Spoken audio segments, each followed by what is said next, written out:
आप सभी को जय माता दी, जय भोलेनाथ। मैं आपकी अपनी गुरु माँ महामंडलेश्वर अंजनी देवा दास जी महाराज। आप सभी को सावन के महीने की ढेरों शुभकामनाएं।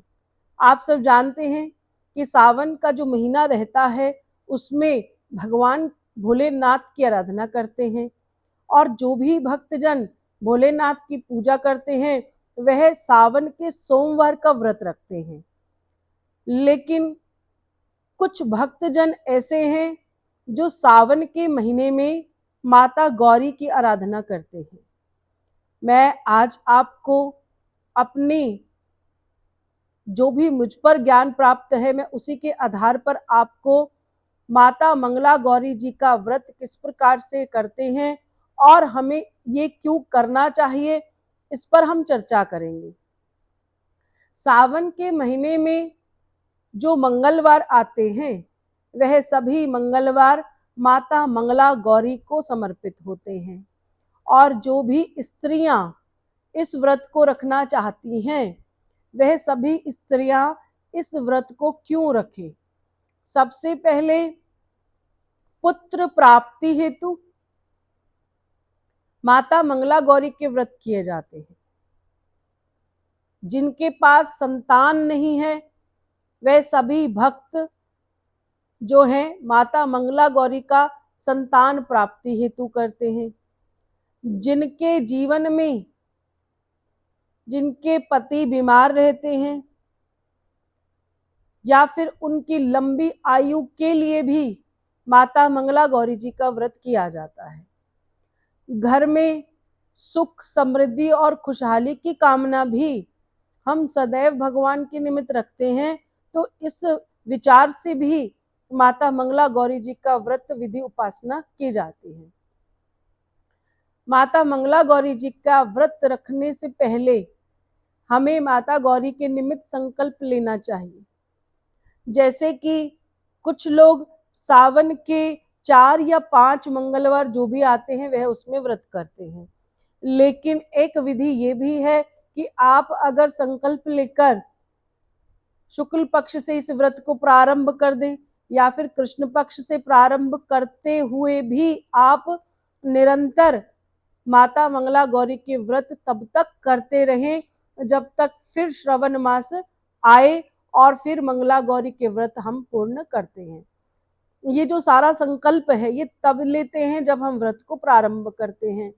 जैसे कि आप सब जानते हैं कि कल भी मंगलवार है और ये मंगलवार जो है श्रवण मास का दूसरा मंगलवार है जो कि कृष्ण पक्ष में लगा हुआ है।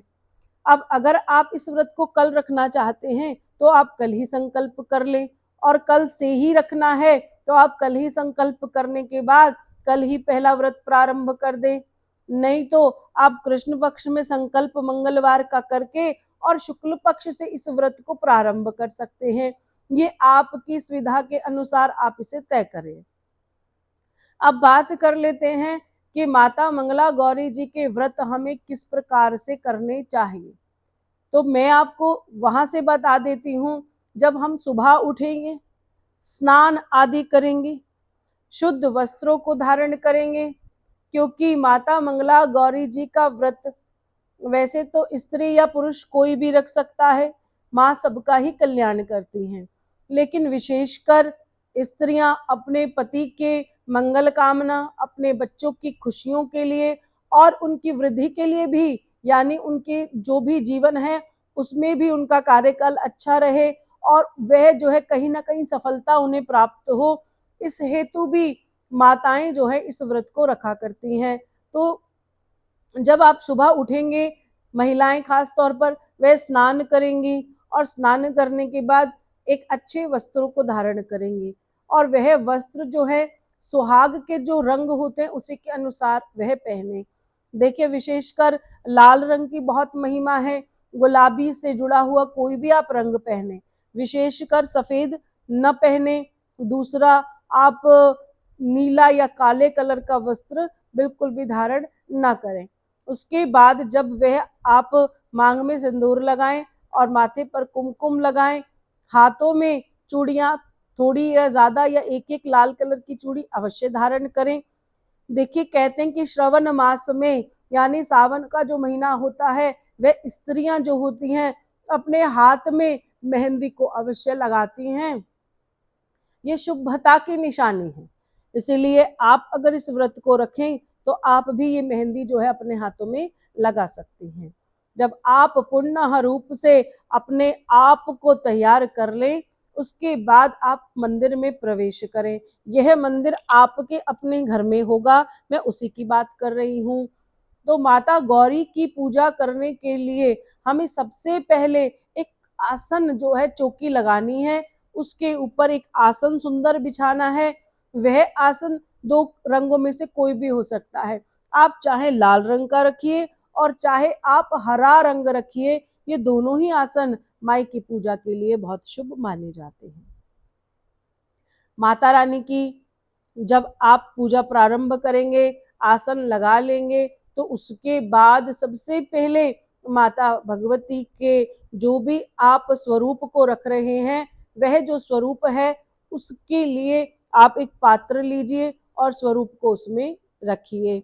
और रखने के बाद जैसे ही आप पंच अमृत से भगवान शिव को स्नान कराते हैं, वही पंच अमृत आपको माता रानी के निमित्त बनाना है, जिसमें आप सब जानते हैं कि हम लोग दूध डालते हैं, दही डालते हैं, शहद डालते हैं, देसी घी डालते हैं और उसमें खांड डालते हैं।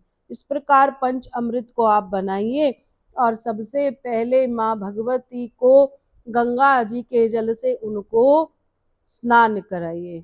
और स्नान कराने के बाद फिर वह जो पंचामृत आपने बनाया है वह पंचामृत भी महामाई को चढ़ाना है। और उसके बाद आपको निर्मल जल लेना है, साफ घर का जो पानी होता है, मैं उसी को जल बोल रही हूँ। एक लोटे में आपको वह जल रखना है। और आपने देखा होगा कि भगवान यानी माँ भगवती की जब हम गौरी की आराधना करेंगे तो उस जल के अंदर हम थोड़ा सा केवड़ा डाल लेंगे और फिर माँ को केवड़े के साथ स्नान करा देंगे। स्नान कराने के बाद माँ को स्वच्छ करें और अच्छे कपड़े से उनका साफ करें तन को, और उसके बाद माई को चोला अर्पण करें। माँ को चोला अर्पण करें, फिर उसके बाद माँ को कुमकुम और केसर का तिलक अर्पण कीजिए। फिर उसके बाद आप माँ को श्रृंगार अर्पण कीजिए। हम सब कभी कभी थोड़ा सा श्रृंगार ही अर्पण कर देते हैं, तो आपका जैसा सामर्थ्य बने आप थोड़ा ज्यादा माई को श्रृंगार अर्पण कर सकते हैं।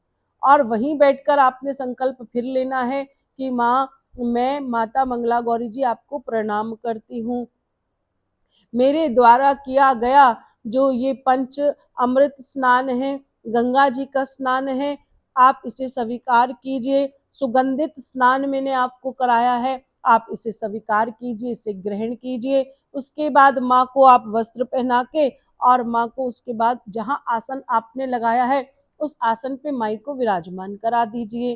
फिर जो श्रृंगार आप माँ को अर्पण करना चाहते हैं वह श्रृंगार दीजिए। माता को जो आप चुनरी या वस्त्र इत्यादि अर्पण कराना चाहते हैं वे भी करिए। उसके बाद आपको माई के निमित्त जो है मीठा भोग लगाना है। भोग में आप कोई भी मिठाई को ले सकते हैं और साथ में माँ को पान बहुत प्रिय है, तो आप माई को एक मीठा पान अवश्य भोग में रख लगाएंगे। उस प्रकार से आप माता मंगला गौरी का ध्यान करेंगे। माता मंगला गौरी को शिवाया कह के भी पुकारते हैं, उमापति भी कहा जाता है। इस प्रकार से आप माता गौरी के नामों का वर्णन करते हुए माँ को प्रसन्न करेंगे।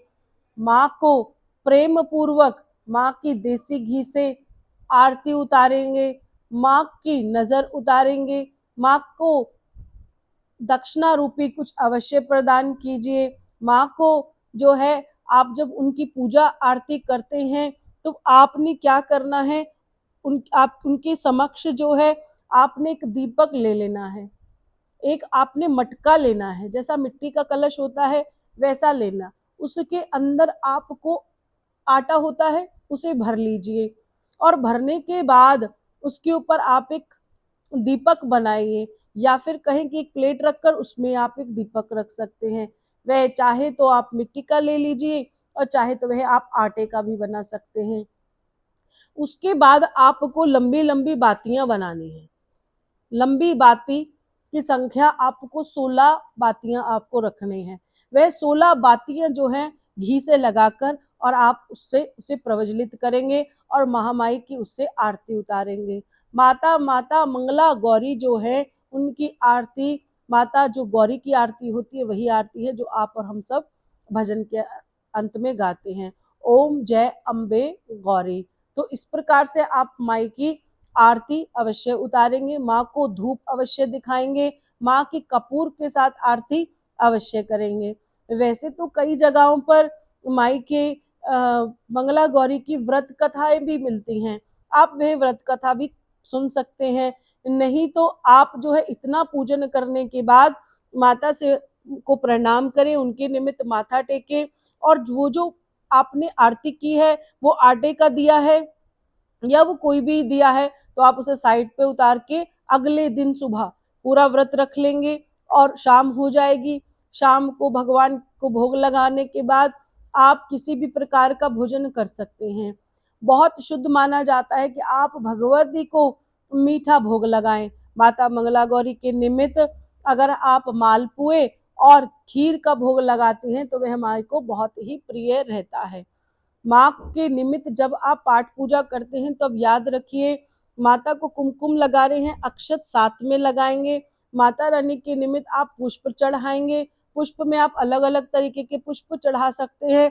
सावन में व्रत रखने हेतु आप माता रानी को एक बिलपत्र अवश्य चढ़ाएंगे। इस प्रकार से आप माता को प्रसन्न करने के लिए ये सारे कार्य करते हुए उनसे प्रार्थना करेंगे जो ये जो पूजा है उनके चरणों में ये समर्पित हो। अगर आप कोई पाठ करना चाहते हैं, ये हो गया, आपको माला उठानी है और आप माला से माई का पाठ करना चाहते हैं तो देखिए आपके पास अगर कोई गुरु मंत्र है तो वह गुरु मंत्र आप पाठ कीजिए। गुरु मंत्र किसी भी तरीके का हो, वह गुरु मंत्र जो है हमारी भक्ति को जागृत करता है। लेकिन अगर वह गुरु मंत्र माँ भगवती का ही है तो ये सौभाग्यशाली है कि आपको वही मंत्र ही पर्याप्त है। नहीं तो आप पहले गुरु मंत्र कर लीजिए, उसके बाद आप माँ का कोई भी मंत्र उच्चारण कर सकते हैं। सर्वमंगल मांगल्ये शिवे सर्वार्थ साधिके शरणे त्र्यंबके गौरी नारायणी नमस्तुते। ज्यादा बार न कर सके आप 11 बार बोल सकते हैं, 21 बार बोल सकते हैं, तो भी माँ आपकी इस मंत्र को स्वीकार करते हुए माँ से आप बहुत सारी शुभकामनाएं करेंगी। ठीक है, और इस प्रकार आपका व्रत पूरा हो जाता है। जो भोग आपने मालपुए और खीर का लगाया है वही भोग आप अपने घर के बच्चे को देंगे। जिन लगता है ये पढ़ाई में कमजोर है तो माई से उसके लिए प्रार्थना कीजिए, उस उद्देश्य हेतु आप कर रहे हैं। जो भी आपका विशेष उद्देश्य है उस व्यक्ति को वो प्रसाद जरूर खिलाना है। अगर आप पति के लिए रख रहे हैं तो पति को खिलाना है, जरूर खिलाना है, बाकी आप अपने घर में सभी बच्चों को दीजिए। लेकिन जिसके लिए आप इस पूजा को कर रहे हैं सबसे पहला प्रसाद भोग लगाने के बाद आपको उस परम व्यक्ति को अवश्य खिला देना है। इस प्रसाद को घर के बाहर किसी और को नहीं देते हैं, ये घर में ही आप अपने परिवार के सहित बैठकर इस प्रसाद को पा लीजिए और जब आप व्रत खोलेंगे तो भी आप यही भोग प्रसाद खाकर व्रत को खोल सकती हैं। अब ये जो व्रत है आपने पूरे वर्ष भर अगर रखना है तो आप पूरे वर्ष भर रखिए।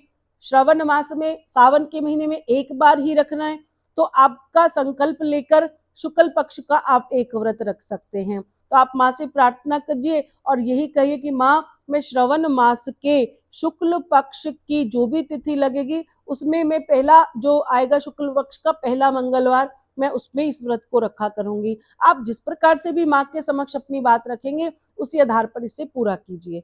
अगर ये व्रत आप 2 4 5 बार सावन का महीना रख ले, 5 बार रख ले, फिर इसका उद्यापन कीजिए और ब्राह्मण को बुलाकर उसको भोजन प्रसाद खिलाइए और इस प्रकार से आप माई का आसन लगाइए और एक बार बहुत अच्छी अखंड ज्योत जलाकर माँ को भजन कीर्तन सुनाते हुए आप इस व्रत का उद्यापन कीजिए और ये आपको अनंत अनंत अनंत फल देने वाला व्रत है।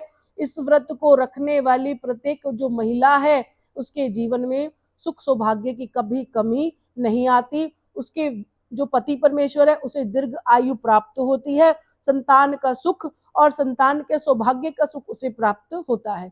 इस विधि को जानते हुए आप ये पूजा अवश्य कीजिए। अगर मुझे समय लगा तो एक कथा मैं आपको माता मंगला गौरी की शुक्ल पक्ष लगने से पहले ही सुनाऊंगी, और जब आप उस व्रत को करने बैठे तो आप इस वीडियो के माध्यम से भी वह कथा को सुन लीजिए। और जो मेरे गुरु बच्चे हैं, जिन्होंने मुझसे दीक्षा ले रखी है और वो इस व्रत को कर रहे हैं या नहीं कर रहे, तो भी माता मंगला गौरी की छोटी सी पूजा और ये जो कथा है उसे आप अवश्य सुन लीजिएगा। आशा करती हूँ ये नई जानकारी आपको अच्छी लगी होगी, और ऐसी और जानकारी मैं आपको दूं, इसके लिए आपको मेरे चैनल को आगे बढ़ाना है और मेरी वीडियोस को लाइक करना है, कमेंट करना है, और कमेंट में केवल जय माता दी की जय जयकार करें, जिससे माँ भगवती आपकी जय माता दी लिखने से ही माँ भगवती आपका कल्याण करेगी। आप देखिएगा आपके जीवन में सुख सौभाग्य की ढेरों प्राप्ति होगी। आप सभी को जय माता दी, जय भोलेनाथ।